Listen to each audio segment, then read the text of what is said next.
சென்னையில் நள்ளிரவு முதலே விட்டு விட்டு மழை பெய்து வருகிறது. அது பற்றிய தகவல்களை செய்தியாளர் ராஜ்குமாரிடம் கேட்கலாம். ராஜ்குமார், சென்னையில மழையின் தாக்கம் எந்த அளவிற்கு இருக்கிறது? மக்களின் இயல்பு வாழ்க்கை பாதிக்கப்பட்டிருக்கிறதா? விரிவாக சொல்லுங்கள்.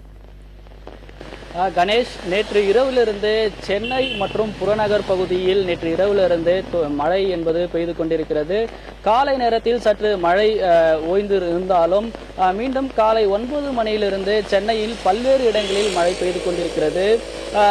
பரவலாக சென்னை மற்றும் புறநகர் பகுதியில் மழை பெய்து கொண்டிருந்தாலும் பொதுமக்களுடைய இயல்பு வாழ்க்கை ஓரளவுக்கு பாதிக்கப்பட்டிருக்கிறது என்றே சொல்லலாம்.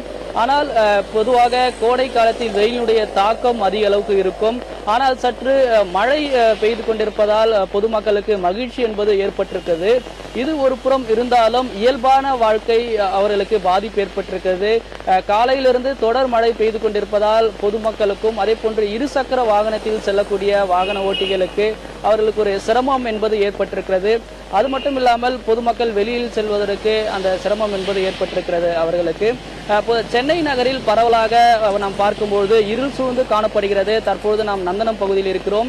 இந்த இடம் மயிலாப்பூர், அதே போன்று அடையார், இது போன்ற இடங்களில் பார்க்கும்போது இருள் சூழ்ந்து காணப்படுகிறது. மதியம் நேரத்திலும் வாகனத்தில் செல்லக்கூடிய வாகன ஓட்டிகள் முகப்பு விளக்குடன் தான் வாகனத்தில் பயணிக்க வேண்டிய நிலைமை என்பது அவருக்கு இருக்கிறது. அதே போன்று வானிலை ஆய்வு மையம் தெரிவித்திருக்கக்கூடிய தகவலின்படி அடுத்த 48 மணி நேரத்திற்கு மழை நீடிவதற்கான வாய்ப்புகள் இருக்கிறது. இதனால் பொதுமக்கள், சென்னையில் இருக்கக்கூடிய சென்னை மக்கள், அதே போன்று கோடை விடுமுறையில் வெளியில் செல்லக்கூடிய பொதுமக்களுக்கும் பாதிப்பு ஏற்படுகிறது. இயல்பான வாழ்க்கை செய்யக்கூடிய பொதுமக்களுக்கும் பாதிப்பு இருக்கும் என்று எதிர்பார்க்கப்படுகிறது.